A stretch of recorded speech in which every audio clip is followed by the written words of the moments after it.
The train trip to Varanasi was long and tedious. It took 13 hours, but luckily it was also rather uneventful.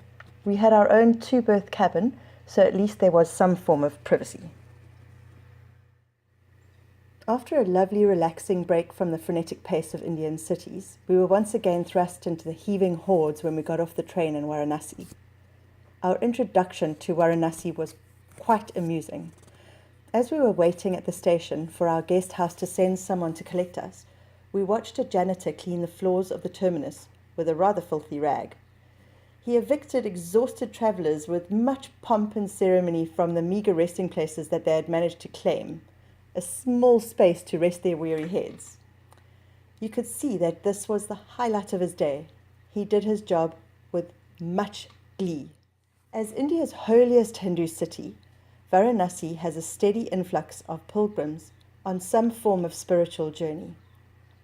The sacred Ganges, or as she is affectionately known, Ma Ganga, is the resting place for many Hindus, as it is believed that if you die in Varanasi, your soul will proceed directly to heaven, and you can avoid dealing with karma and reincarnation. Many sick and old people come here waiting to hear Shiva whisper in their ears as they are dying, bestowing on them instant salvation. We were very tired and having some difficulty readjusting to the crazy pace of urban India, so we went straight to our guest house. That took an hour of jostling, which was right on the banks of the river, and tried to settle in only to discover that we hadn't been given the room we had booked. This room didn't have a private bathroom. We were expected to share a toilet and shower with 2 other rooms. Not acceptable. And so badly timed. I had a shower anyway because I was just feeling so grimy, but Ed did some pilot negotiating. Beep. And Ed did some polite negotiating and got us moved into another room, which was still not the one we had booked, but at least it had a shower and loo. We had a quiet dinner on the rooftop overlooking the nightly activities on the river. The next day, Ed did some more very polite, very firm negotiating, which lasted about an hour, and he managed to get us moved to the correct room, which had a balcony and overlooked beautiful Ma Ganga, and which had a toilet and shower. Yay!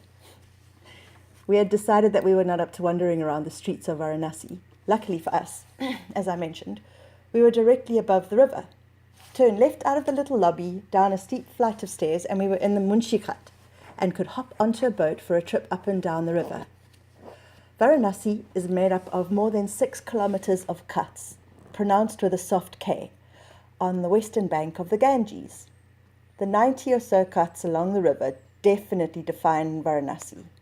Each ghat has its own purpose, predominantly related to Hindu spiritual rituals, like bathing and lessons in scriptures and rows of priests who sit under parasols waiting to perform prayers. Of course, there are also countless opportunities for charlatans and false sadhus to prey on the naive. You have to be vigilant and wary of any offers you may get. At one point, we had to be quite firm, read rude, to get a man to stop trying to massage me. Well, we're on the sacred Mother Ganga, and this is Varanasi. And we got in here last night after 13 hours on the train, after having spent 3 fantastic days at Bandhavgarh Tiger Sanctuary, where we saw 2 tigers, one for about 15 minutes in the waterhole, and the other one just a glimpse.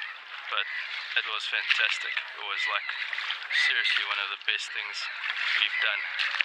And then here is our very capable boatman called Ghandi. Would you believe it?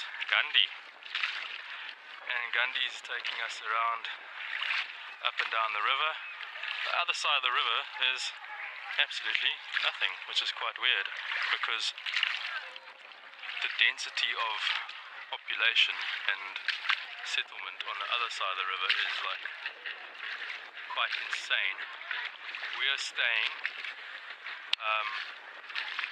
once again in the old city, and I'm going to try and find our place.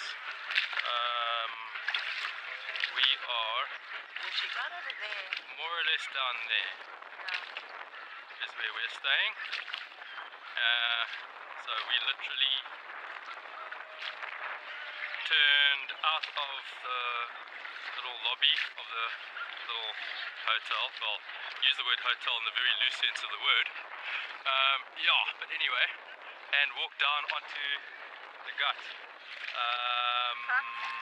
That one, in fact, over there. So that's us. So we're just going to do this and go back, and then tonight we are going to do this again at sundown and see some traditional music and dancing from the boat. We are on the Ganges.